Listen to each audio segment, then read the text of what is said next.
Hello everybody and welcome back to the Youth Ledger, where we break down the most important geopolitical and economic events shaping our world. I'm your host, Shivan Diwakar, and this week has been packed with tension, markets moving, and shifting global alliances. So, let's dive right in. In North America, US President Donald Trump announced aggressive new tariffs last week. Canadian imports now face a 35% tariff, with similar levels looming for Japan, South Korea, and even the European Union. A 50% tariff on copper was added, and levies against Brazilian goods also expanded. The Wall Street reaction was immediate. Futures dropped, and the Dow, S&P 500, and Nasdaq ended the week lower, breaking all 3-week winning streaks. Still, the market showed resilience, with tech giants, even Nvidia, continuing to surge to record highs. Speaking of Nvidia, they became the first $4 trillion company, so I hope Jensen Huang treats himself to a nice dinner. As I mentioned, President Trump has also been busy with his agenda of tariffs. His strategy seems to have changed, however, as compared to earlier in this year. He is now positioning the tariffs in such a way that trade deals can actually come, whereas previously the tariffs seemed to be completely ridiculous at 3-digit levels. These more realistic, albeit still quite large tariff numbers, around 35 to 50%, will allow deals to be easily compromised. So I hope that's exactly what happens. Moving over to monetary policy, on July 9th, the Fed released its June meeting minutes. The minutes revealed a split. While 2 officials supported a potential rate cut in late July, most, 7 to be exact, remain cautious. The tension centers on rising inflation driven by tariffs and strong labor data. Meanwhile, markets are shifting expectations, postponing a July cut but eyeing September instead. And I would agree with that notion. I think we'll definitely have a cut in September, probably by half a point, and then 2 more cuts later in the year by quarter points, with my guess being in November and December.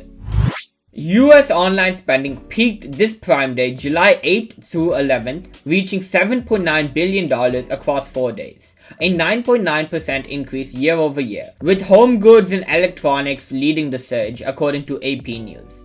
Adobe projects total spending to reach $23.8 billion, up 28.4%, and additionally, gas prices dropped to 4-year lows at $3.14 per gallon, hopefully benefiting those of us who plan to go on a road trip anytime soon. In the UK, headlines remain grim. GDP contracted for the second straight month, 0.3% in April and 0.1% in May, prompting Chancellor Rachel Reeves to call the data disappointing. The pound dropped roughly 0.7% versus the dollar, and the FTSE 100 dipped 0.38%. Governor Bailey is facing more calls to cut interest rates in August to offset this slowing growth. Seems to me that right now is not a great time to be the head of a central bank. Ripple effects are also starting to show in the global economy. In Germany, the DAX index fell nearly 0.9%, and France's CAC 40 dropped 0.92%, weighed down by trade concern. Europe's Stoxx 600 slipped around 0.5%, especially in industrial and auto stocks. In Asia, China's June exports grew 5.8% year over year, and this was the silver lining amid broader geopolitical strains. Japan's Nikkei edged down 0.28%, and Australia's ASX 200 fell by 0.1%. Turning to geopolitics, tensions in the Middle East are heating up once again. 2 cargo vessels sank in the Red Sea this week amid ongoing maritime strife. Taiwan conducted its largest ever military exercises, signaling rising friction with China. In Africa, violent anti-government protests erupted in Kenya, drawing significant regional concerns. Additionally, Russia formally recognized the Taliban government in Afghanistan, a move geopolitically significant. It could trigger a domino effect among Central Asian states.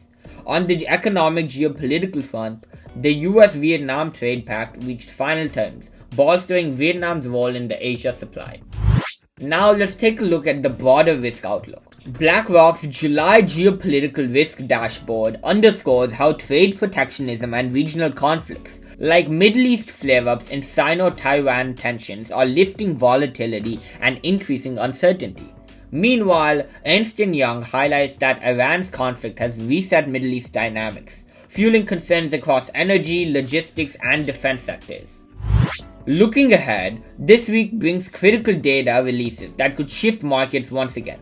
US CPI for June on July 15th, Canada's inflation data, China's Q2 GDP, retail sales, and Europe's industrial numbers. Plus the start of Q2 earnings with JP Morgan and Netflix, alongside US industrial production and retail sales data.